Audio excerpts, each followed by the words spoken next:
Podcasting from somewhere in the San Francisco Bay Area, the birthplace of Bruce Lee, the iPhone, and the bendy straw. This is Ruel's Running Podcast, a podcast about running, health, family, play, and an NSNG lifestyle. And now, here's your host, Ruel. There was a dream a million miles away. There was fire in Amazon.com. You know, I won't be surprised if more and more stuff that I shop for, buy, and get shipped to my home comes from Amazon. It's just a reality, right? And if this is your reality, go to ruelsrunning.com, click through to the Amazon banner to get to Amazon. Why am I asking you to do so?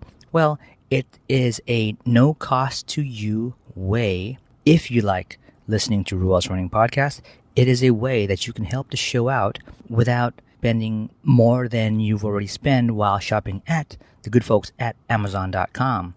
So help us out. Go to ruelsrunning.com, click through to the Amazon.com site, and shop, connect, and enjoy.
Hey everybody, welcome to Ruel's Running Podcast. I'm your host, Ruel, and I'm just gonna kind of save some of the banter for our guest. We have, I guess I'll call you a friend that I've never met.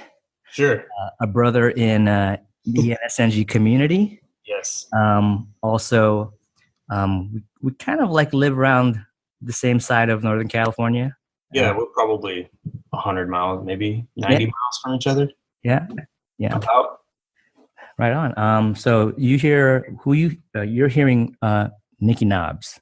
That's the Facebook name, my anonymous Facebook name. Yeah. You want to go with that, or you want to go with like the real identity? Okay, Nicky Knobs. Yeah. Nicky Knobs. I was saying the other day, like, Nicky Knobs. That's a cool that it's like Peter Piper. I think it's, how would you play off of that? Like Nicky Knobs nibbled on some nipples. Yeah. How many nipples did Nicky Knobs nip, or something like that? Right? I like it. That's now gonna be my Facebook name. I like it. Happy to have you on, and I'm glad that we are able to connect and to let the folks, we'll get into your story and stuff and what you do, but I'm going to let the audience know that the audience knows that I've been looking for music. Been looking for cool music. I've been looking for music that I could use in the podcast. It just always adds a good element, especially when most of my podcasts are just me kind of stream of consciousness talking nonsense. People really need a break from that crap, right? And if they can get some really good music, and if I can be a platform for sharing good music and promoting folks with good music, I'd love to. But awesome. I have coworkers who play instruments, who play here and there, but no one's really jumped out and said, "Hey, man, I can provide you some material and whatever." Yeah. Okay, cool. I even went as far as, looking for apps on the iOS device to try and just kind of just make up stuff. But it takes time, and it's not good.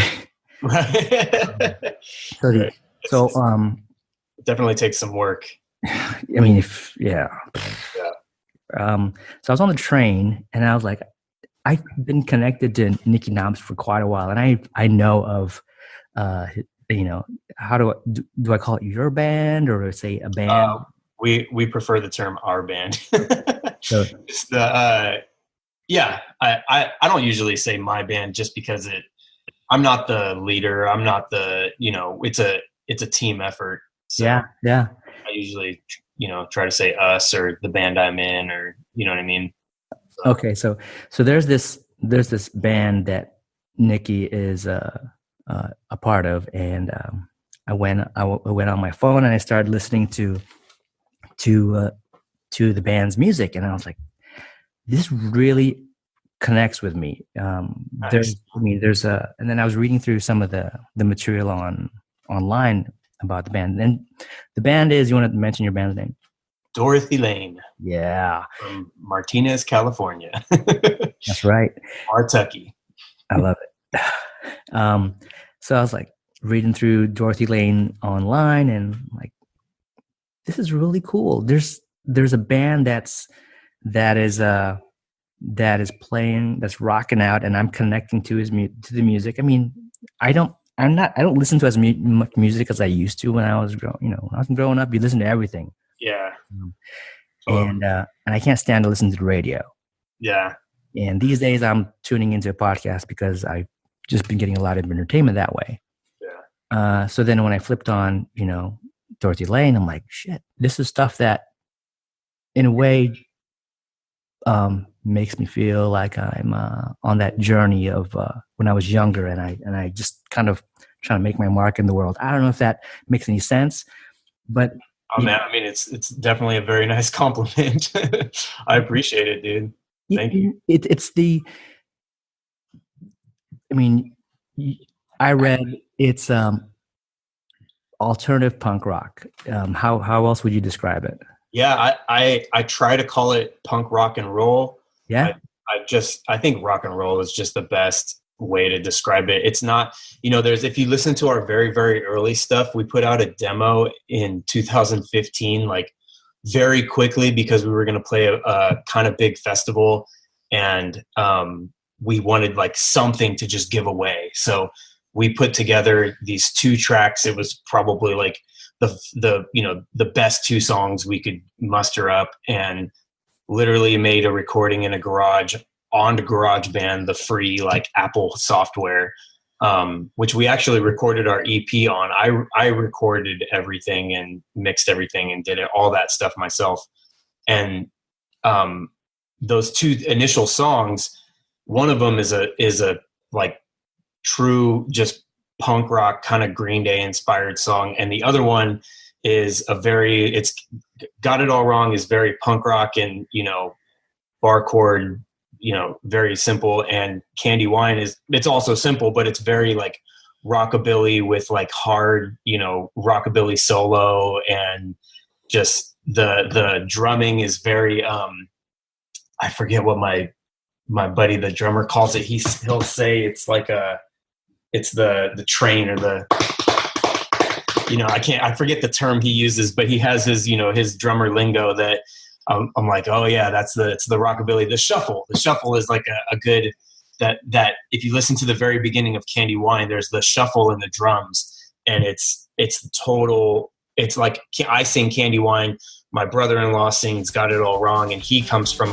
a full-on punk rock background, whereas I listen to more, rock and roll and rockabilly type stuff and soul and all kinds of different music. So.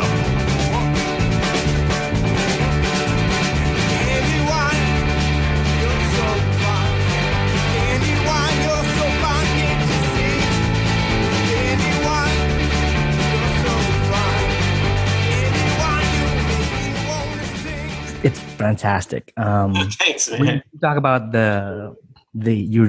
what was the terminology? It sounds like you said, like a train going down a track. It's like you're going somewhere. Right. Yeah. There's a point to it all. Right. Yeah.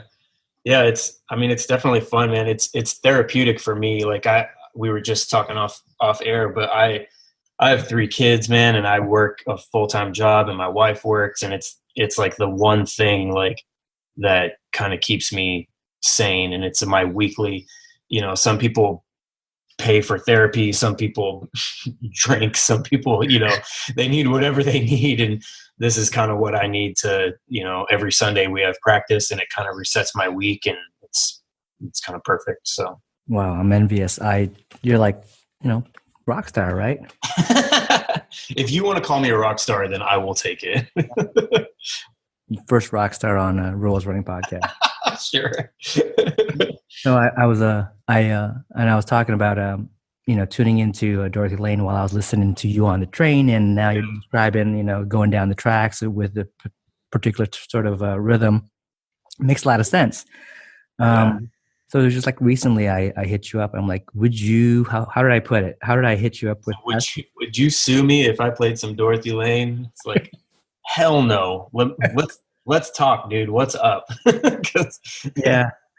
I saw you tagged me in your like Instagram post, and I was like, oh, hell yeah, Ruel likes our music. That's amazing. And then just kind of let it go, and like never really thought about, Yeah, like there's no way to describe the emotions that come when you listen to a song on an Instagram. You can't.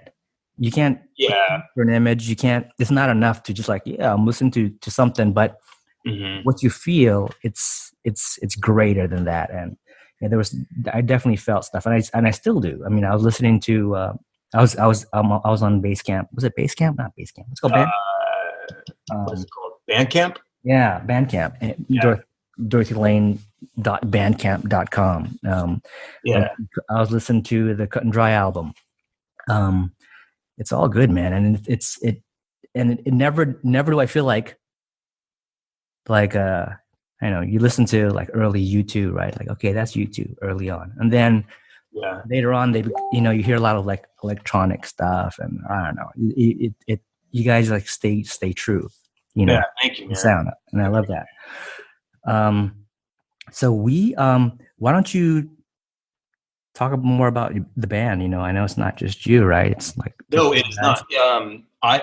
I play guitar and sometimes piano and like organ and stuff. That was the first instrument I learned was piano at 6 years old, and I took to it really well. And my mom and grandpa kind of saw like, all right, he's kind of a natural. Let's get lessons going. And I took lessons until I was about 14 or 15. And then at 14 and 15, you're more interested in baseball and girls than piano lessons. And so that was when the piano stopped. And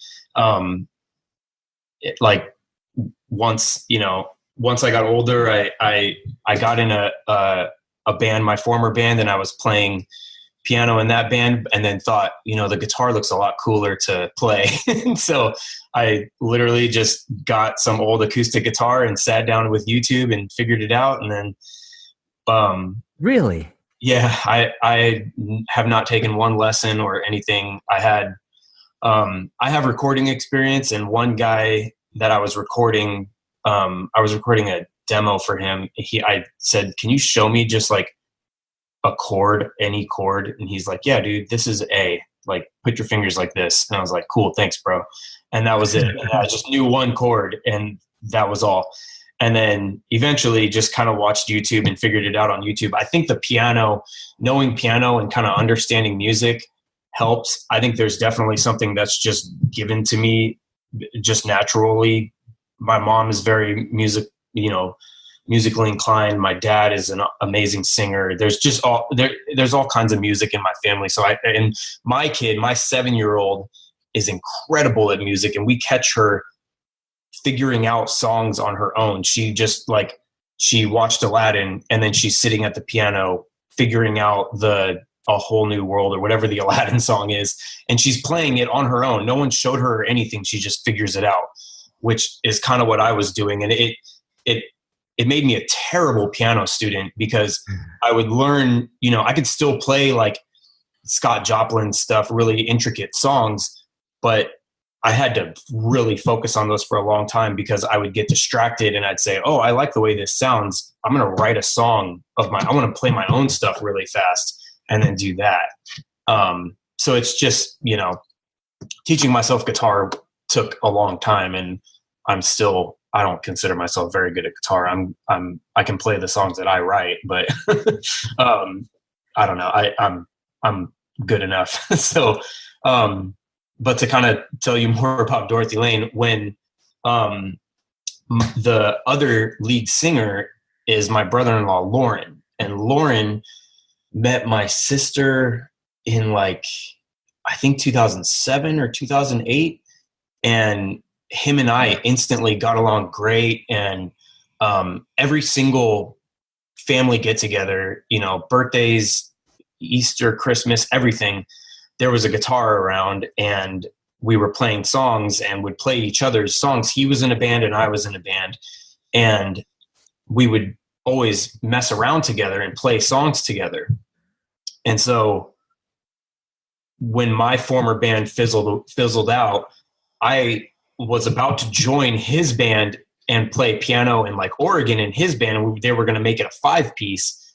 And then I played one show with them, and then the band broke up. And I was like, hey, dude, I was literally texting him. I'm like, hey, I'm going to buy this super nice case for my keyboard so I can I'm not just carrying a keyboard around. Do you think this is a good idea? And he's like, oh, don't spend $100 on that case because I don't think we're going to be a band much longer. It's like, okay, if you're telling me, I'll talk to you later. And shortly after, he just called me and was like, hey, dude, yeah, we had to break up, all kinds of drama and all kinds of stuff. And it didn't work out. So yeah, normal band stuff, right? Normal band stuff. And so him and I sat together, and I live just outside of Sacramento. So he lives in Martinez, which most of the people listening are probably not familiar with that distance, but it's about 80 miles. Yeah. So it's a good hour and 10 minutes if you're doing 75 on the freeway. So it's a good run. Yeah, it's a good run that I made. We covered running now on the podcast. Right. Yeah, exactly. That is a long way to run. So I basically said, hey, dude, I think him and I saw band, because Lauren has great terms because he's been in bands for years and years. He's been in bands since 1994. And I was in my first band in 2009. He's way more of a veteran than I am. And he's taught me a ton of stuff, and just, there's certain things, certain etiquette, if you have a show, you get to the venue. If the show starts at 9, you're there at 7. You don't want to have people show up and you're not there. You want to show up and make sure your stuff is ready, make sure everything works, and make sure there's nothing missing. Because if you show up to a show and then there's, somebody forgot a cable or you need something, if you got there 15 minutes before, then you're kind of screwed. So there's just all kinds of things that him and I saw. We both agreed, this is what a band should be. This is how it should be. And we basically said, what do you think, dude? We should start a band. And so yes. You see that? I have DorothyLaneMusic.com on. Yep. So Lauren is all the way on the right, and then Neil is on the left. He is the drummer, and Tony is the tall, sexy gentleman on my left, and Lauren's right. He is the bass player. Yeah. Nicky's wrapped around a whole lot of sexy. Right? So we started, and we kind of sat together, and it's funny because if you listen to Cut and Dry, the album, Lullaby and the song Cut and Dry are one of the first two ones that we worked on. And on both of those, I was playing piano. And the reason why there's piano on those songs is basically because Lauren was sitting at, the piano with his guitar and said, hey, check this song out. And I just sat at the piano and said, okay, check this out.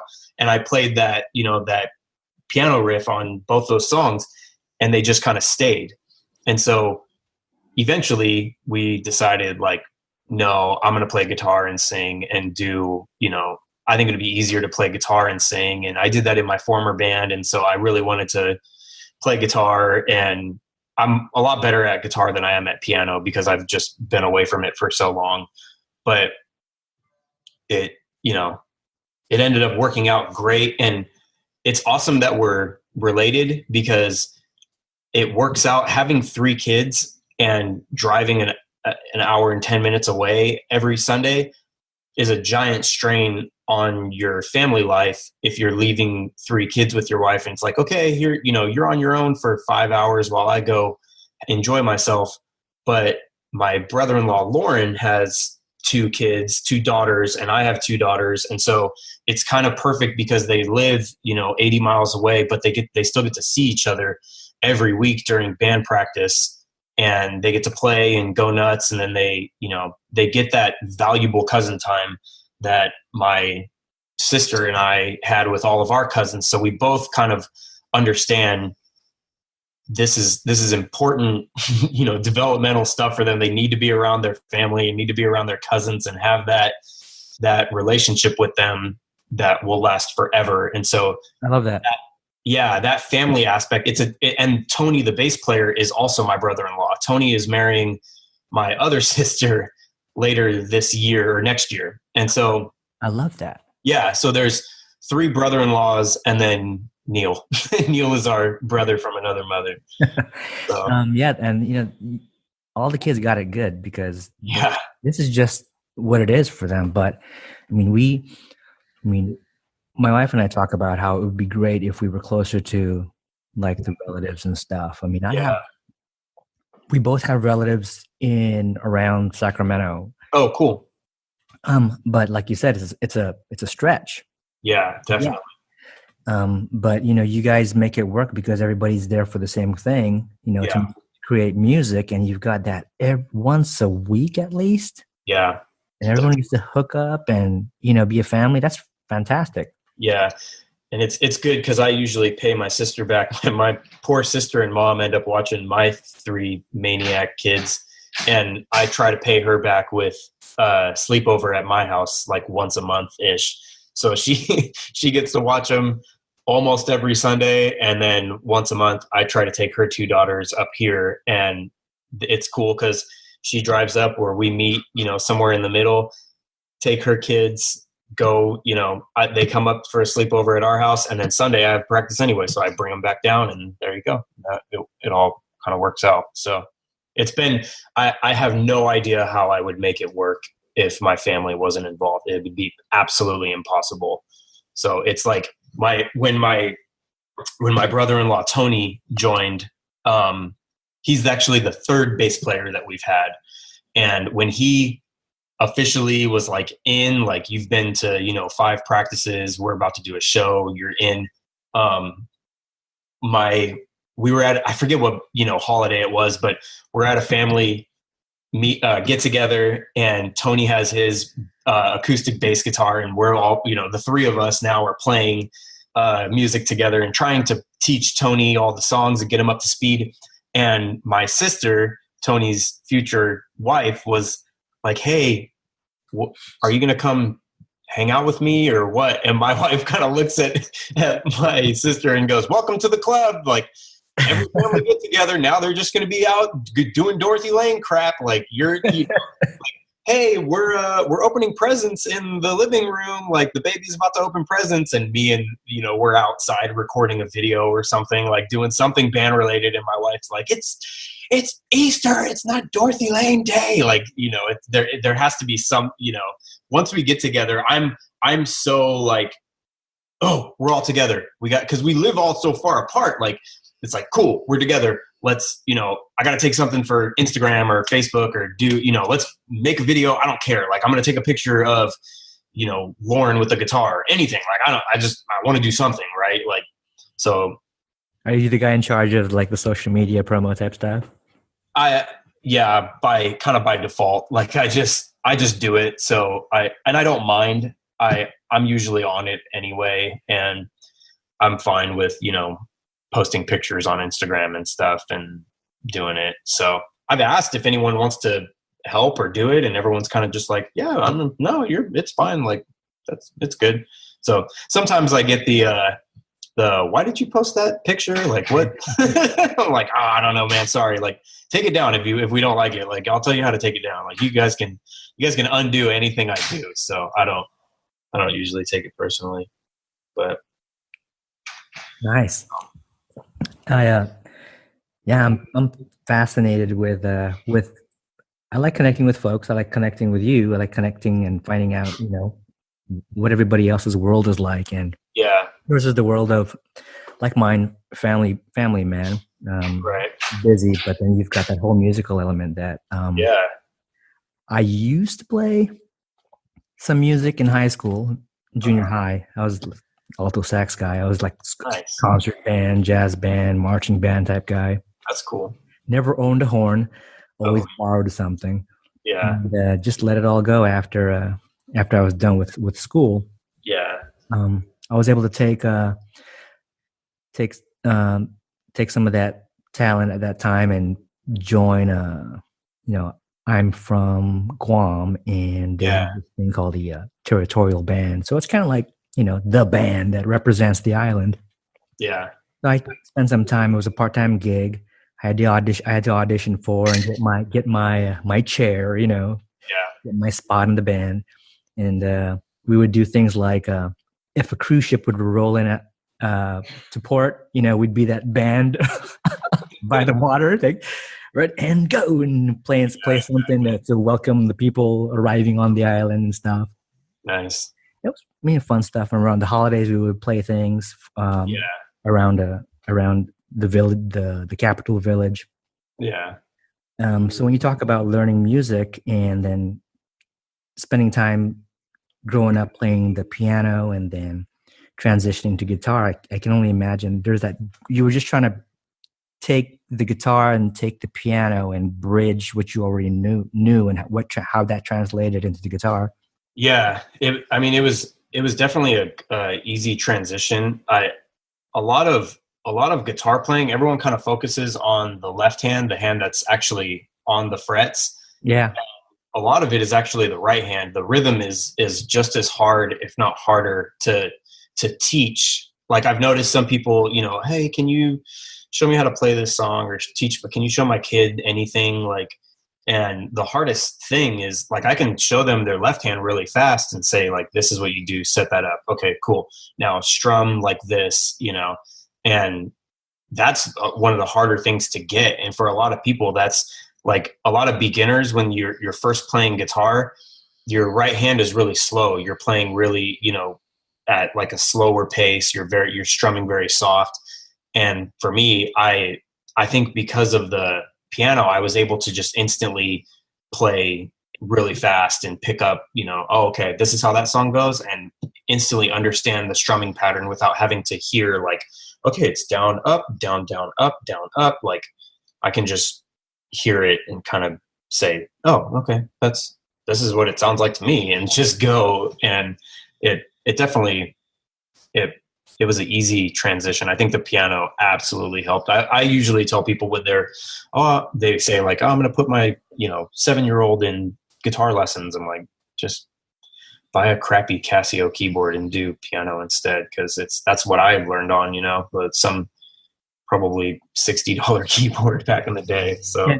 It's interesting. I was also that kid that, my parents bought me a crappy little Casio, and I learned the little pieces of music that came with the documentation and the manual and stuff. And it typically was something like, how do you play Silent Night, or Mary Had a Little Lamb type stuff. Something easy. Then, we just try and play stuff by ear.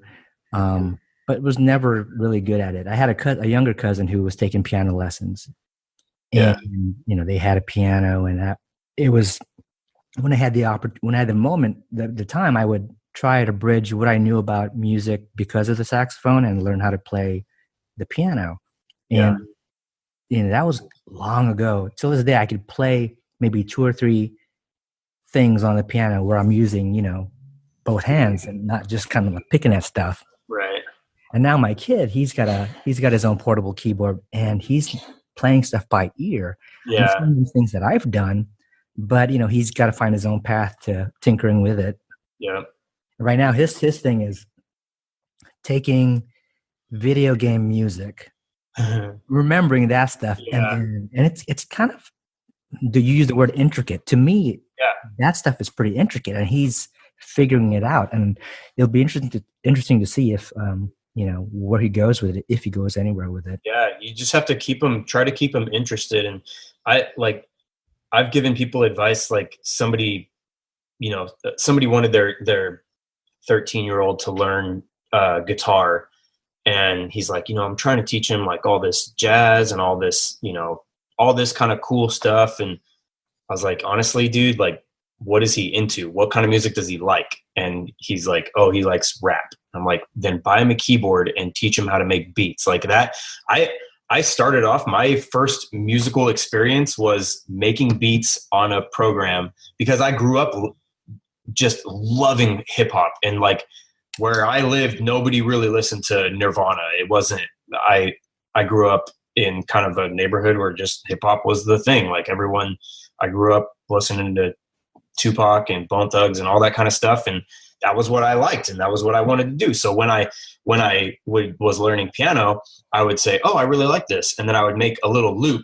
And that was like kind of the start of my songwriting. Was I like how that little part sounds in this Beethoven piece.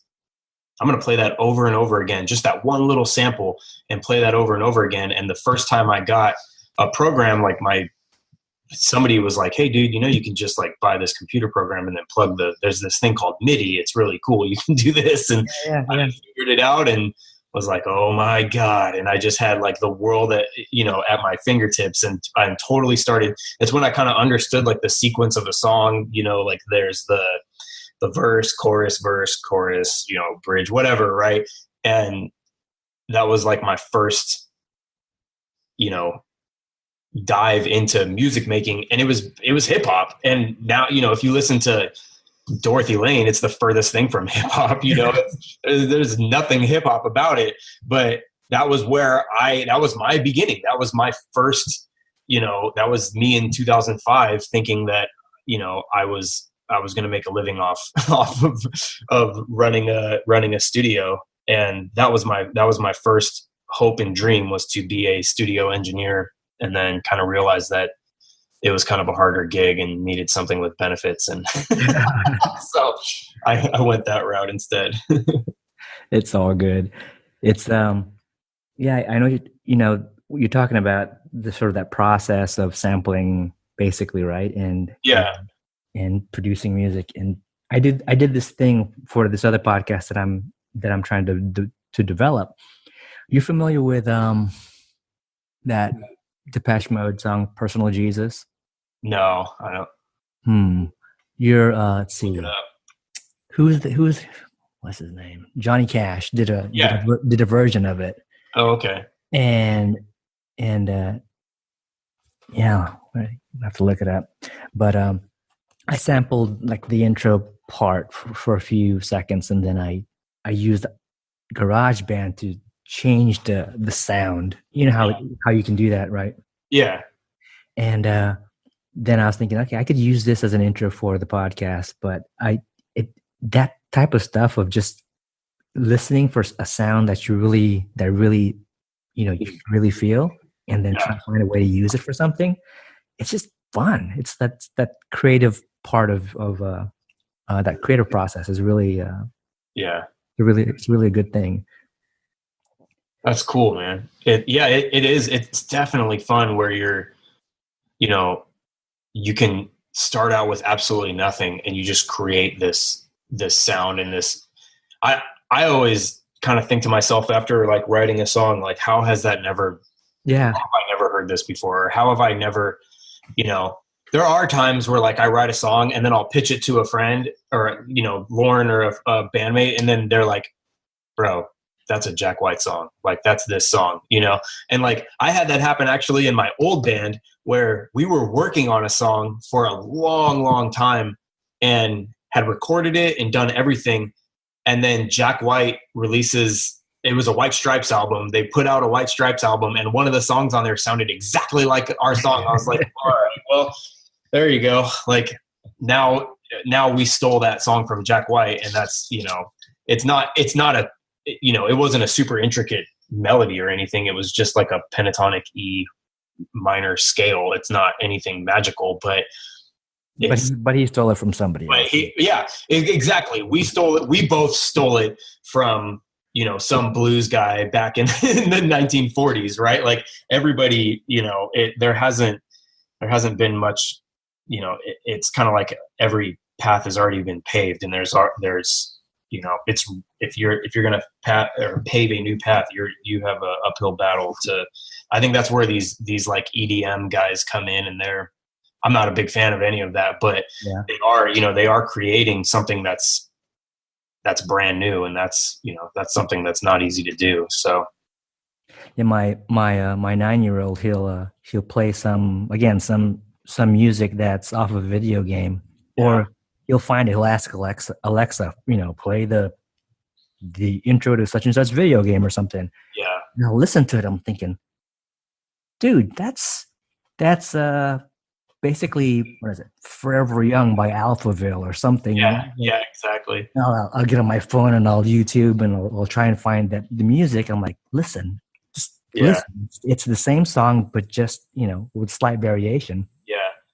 I love that stuff. I love how with music, anything creative, I on the side I'll do some design work and stuff, and you're basically taking nothing and creating and putting it out there, giving birth to something, and it's cool. It's a great place to be, especially away from all the mundane day-to-day responsibilities and drama and stuff. It's that place. It's like you described, music, puts you in it's a, what is it? Sort of a therapy. And same with running. Running is a therapy. It's something absolutely, you have in your own terms. You have control of it. Yep. Cool, man. He's Hollywood's go-to guy for health and fitness. It's Fitness Confidential with celebrity fitness trainer Vinny Tortorich and co-host Anna Bacino. Your good intentions have been stolen, and I'm here to help you get them back. I am Vinny Tortorich. Let's talk about NSNG. Yeah. What does that mean to you? It means no sugars, no grains. Damn it. We were talking offline about how it's so basic, but then you're at an advantage than a lot of people out there because you opened yourself up to it, and it means a whole lot. I have family members who struggle with weight and health and stuff, and even though some people I know who are dealing with cancer and stuff, and I can share a bunch of information related to the lifestyle. Yeah. But they got to come to terms and to it on their own, canceling out these types of foods and opening up to other things and what it could mean. It's just a weird thing that there's so much on the line. There's so much at stake, but you're a guy that found it, and it sounds like you're benefiting from it. How long has it been? What does Vinny call it? The Corolla bump or the Corolla wave? I was definitely part of the Corolla wave. I heard him on, I heard Adam Carolla talking about it on the main podcast. And then that led me to listening to the Dr. Drew episode. And I was kind of like, I don't know. Does fat make you fat? It's called fat.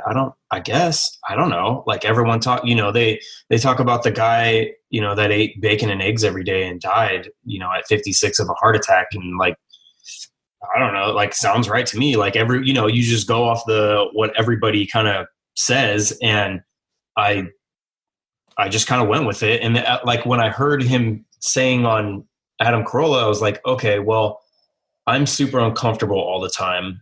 I work out like a madman. At that point, I was running.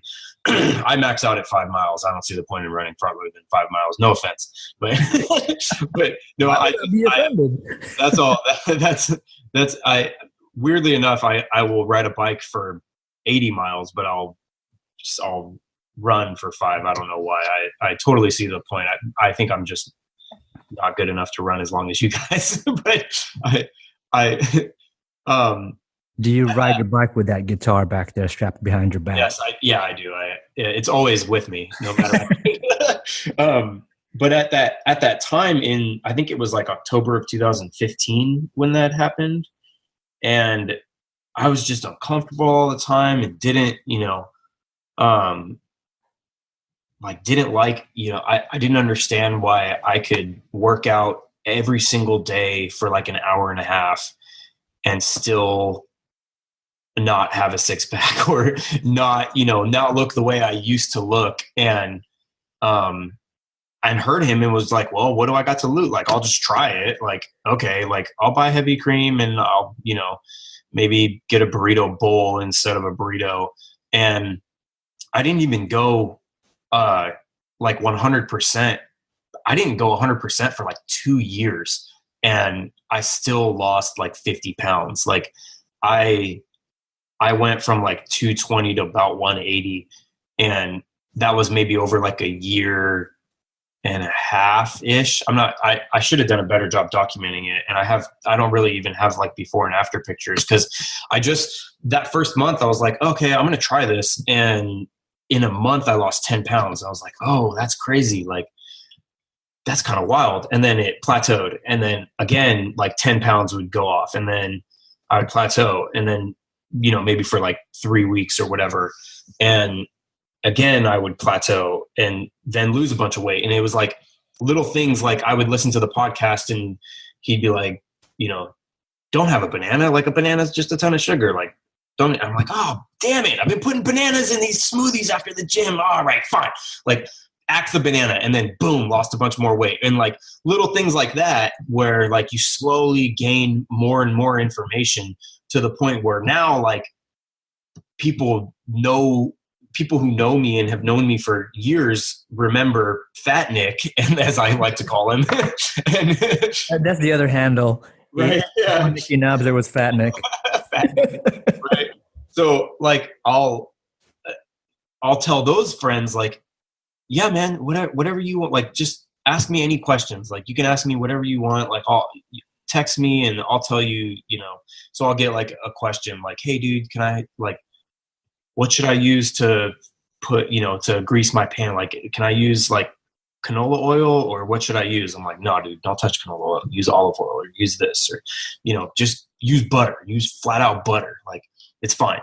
And so I finally, like, after listening to Vinny's podcast and I then started listening to like a bunch of different keto podcasts ended up getting recommended to me.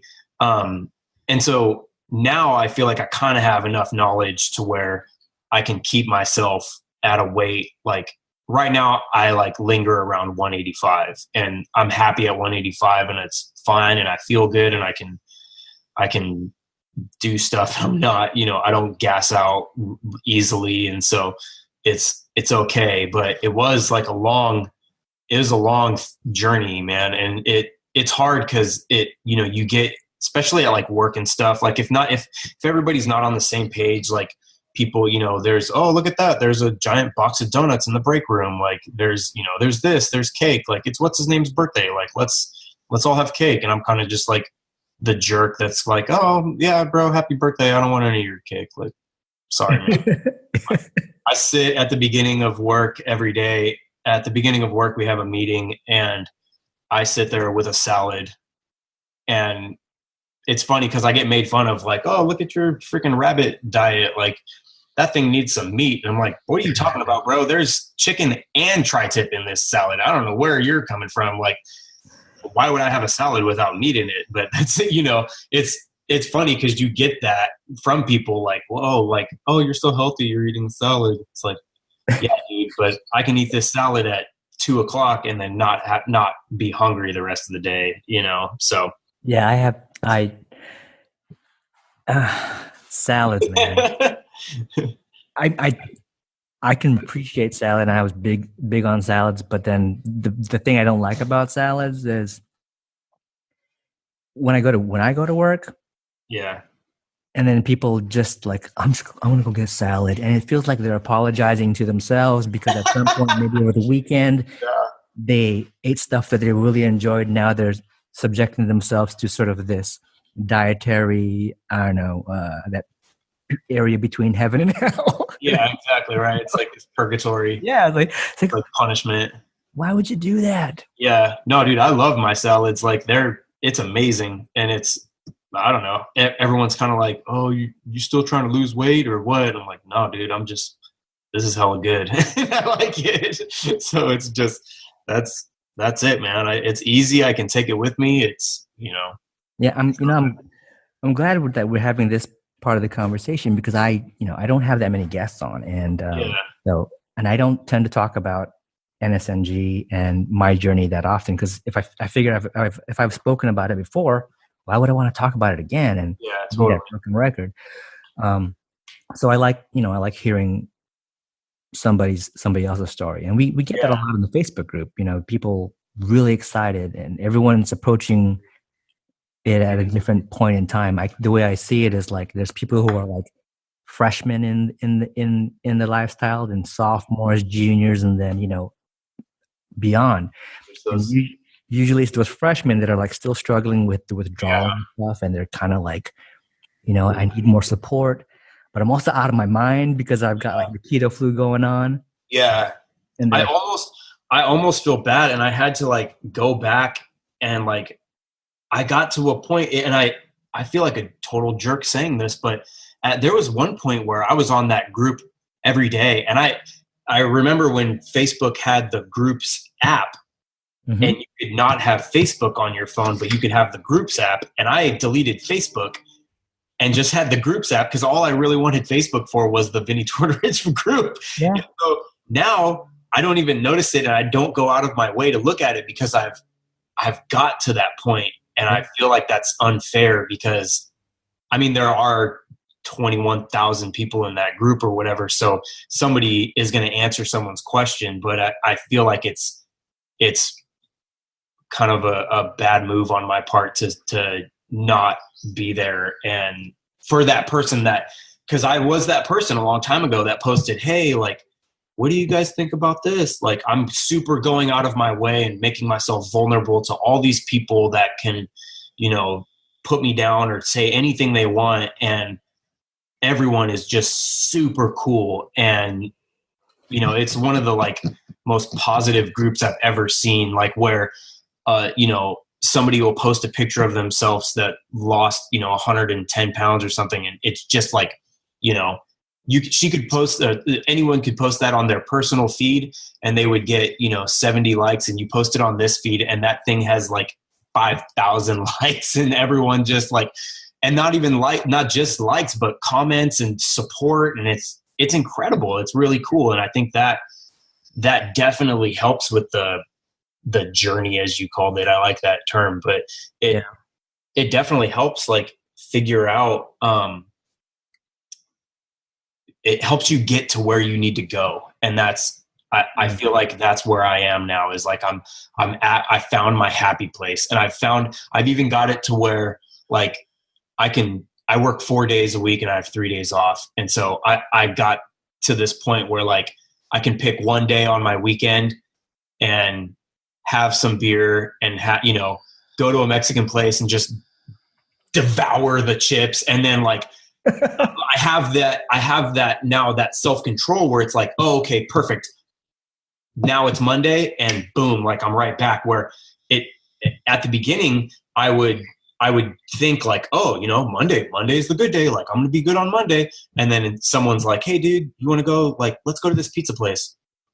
Screw it. Like, let's go to the pizza place. It was a lot harder. Whereas now, like I'll bring my lunch to work and I prepare everything. Like Monday is my barbecue day. I barbecue once a week and it's everything for the week and it's done.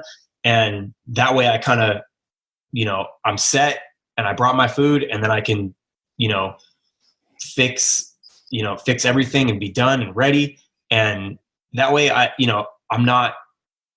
can have a little bit of fun, and I still do enjoy it. I'm not to that point where like I absolutely hate having carbs. Like I'll still have some carbs and be okay. And you just have to find that happy place. And when you find it, you're golden, you know? Yeah. The happy place, what sort of like you're at an advanced stage in Yeah. life.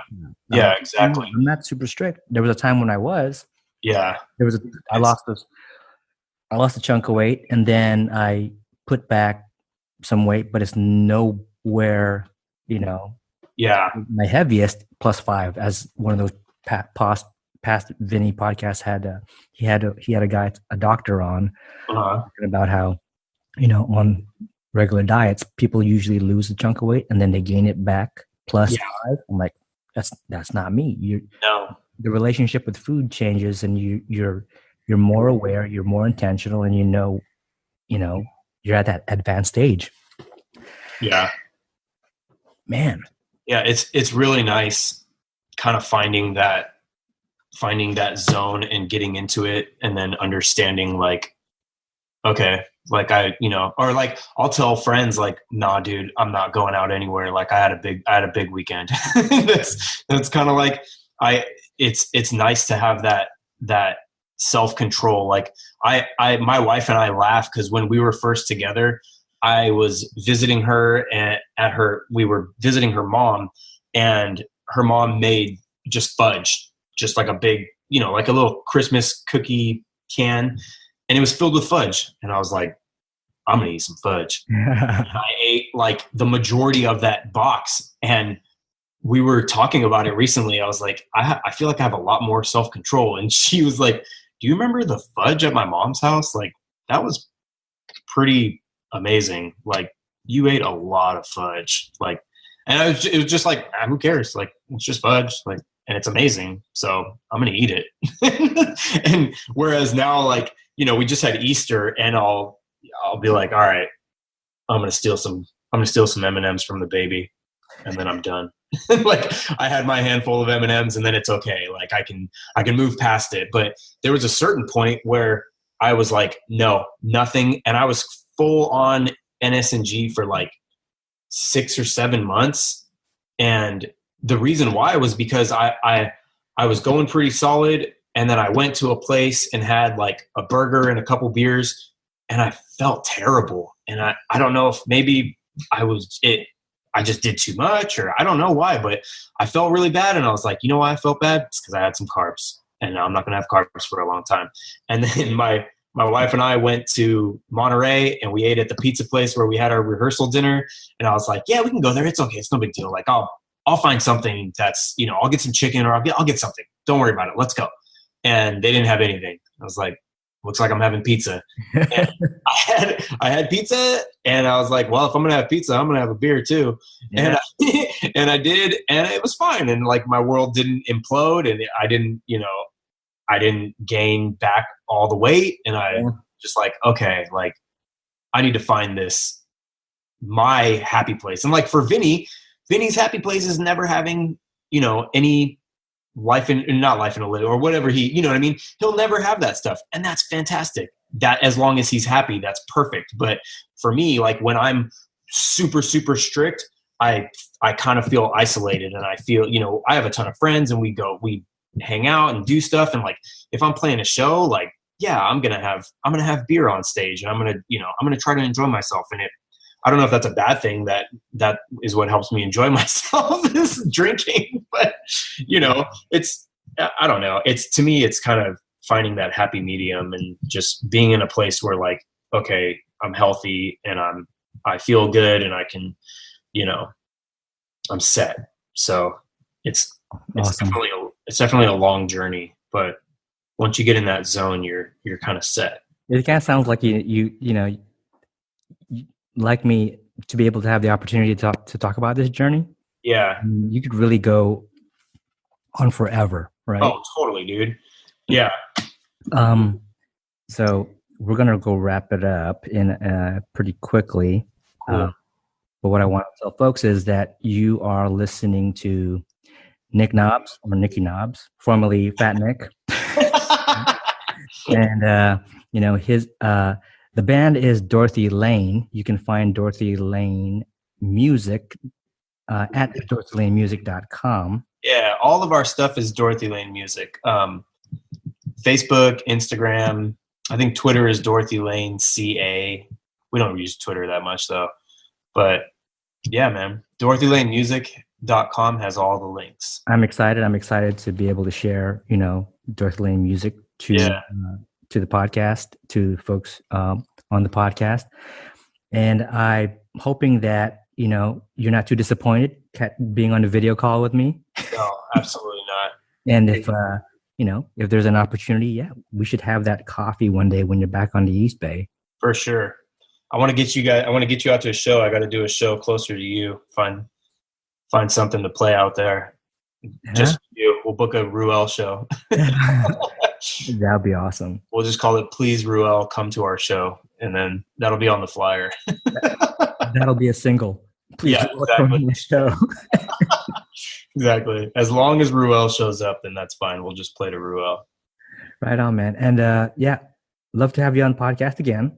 Yeah, absolutely. Whenever you want, talk about stuff that's up and coming, talk more about it, the lifestyle, just talk about whatever, Yeah.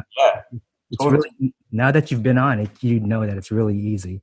Yeah, for sure. It's easy. Cool, man. I'm going to let you go. Enjoy the rest of your day. Awesome, man. You too. Thank you so much. I really appreciate you supporting us and all the amazing things you said about us. Thank you. I want to get a t-shirt, by the way. That artwork, what was that? Was in the magazine. Oh, that artwork is actually done by Lauren's good friend Eric Goodman. Eric is an amazing tattoo artist, and check out Eric if you're into any tattoo stuff. It's Goodman Creates. I think on Instagram and Facebook, he is incredible. And when we were designing the shirts, I was just coming up with my own designs, and they weren't very good, and that's not my expertise, And my brother-in-law Lauren said, "Hey, my best friend from forever is a tattoo artist. Let's hit him up." And he just has a bunch of artwork posted on his Facebook, and I said, "Hey, man, can we steal any of your artwork?" And I literally took that image off of Facebook, made it put it together in paint on the Mac, and then sent it to him. And I said, "Hey, are you cool with this? We're going to make shirts like this." And Eric was like, "Yeah, dude, looks cool. Thanks." That was it. I was like, "All right, cool. Yeah, that's a sweet design." It's just like it's just a cool drawing that we just threw our name under. I was skimming through the Dorothy Lane stuff online, and that caught my eye. I'm like, I'm going to get that shirt. Yeah, for sure. Cool. There you go, folks. That's it. I'll kind of wrap up like Vinny on. I'm Ruel Abadem, and he's Nicky Knobs. Yeah. And have a good day, man. Put life into living and do it with enthusiasm.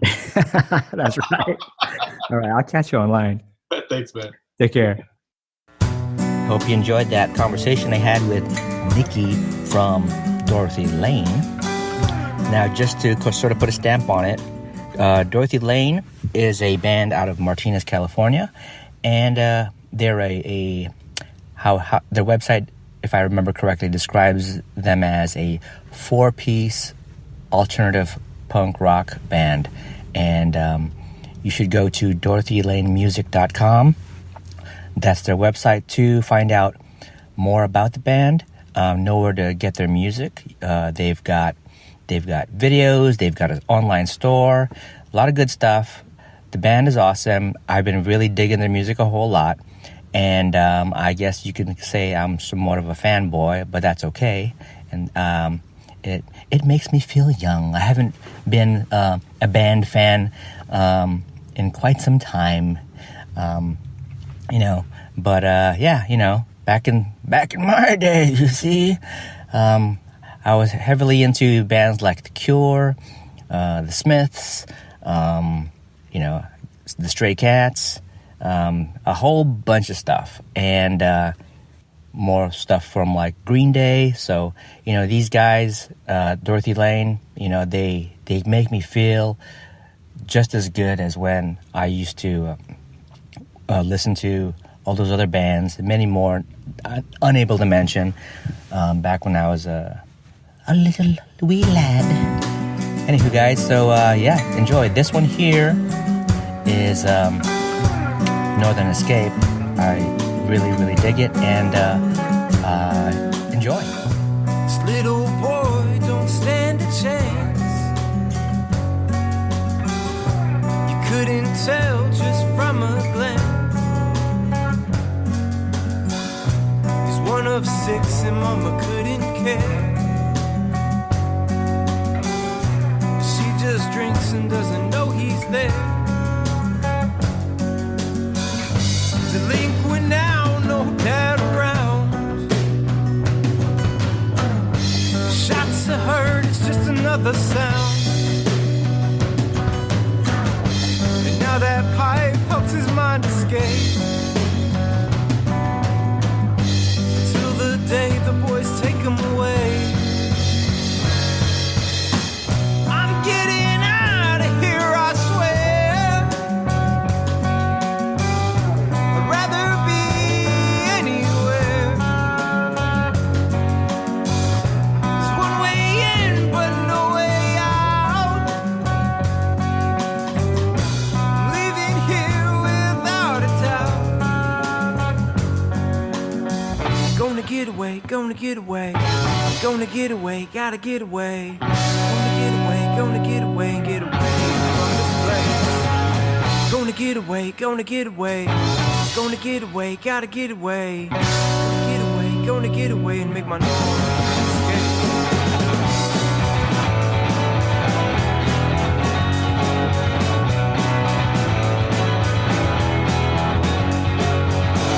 The early risers and the walking dead. There's nothing new, it's always been said. His hand is out, a depressing sign. And nothing to lose and all he's got is time. Someone's heart just took its last beat. On the same street she follows me. He had 4 wheels on his home. No loved ones, he always felt alone. I'm getting out of here, I swear. I'd rather be anywhere. There's one way in, but no way out. I'm living here without a doubt. Gonna get away, gonna get away. Gonna get away, gotta get away. Gonna get away and get away from this place. Gonna get away, gonna get away. Gonna get away, gotta get away. Gonna get away and make my northern escape.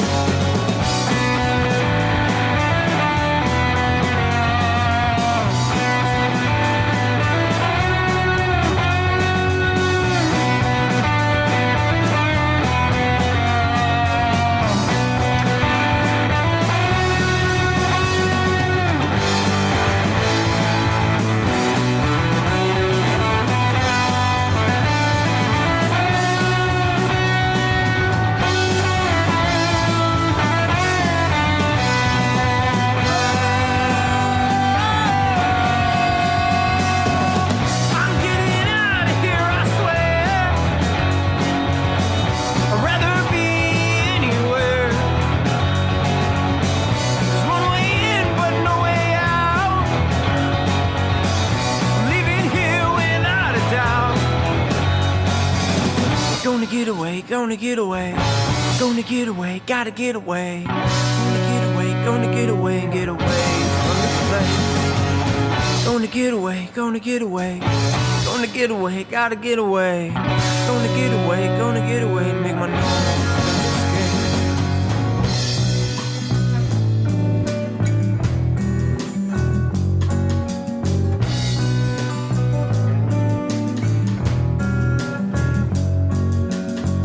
I'm getting out of here, I swear. I'd rather be anywhere.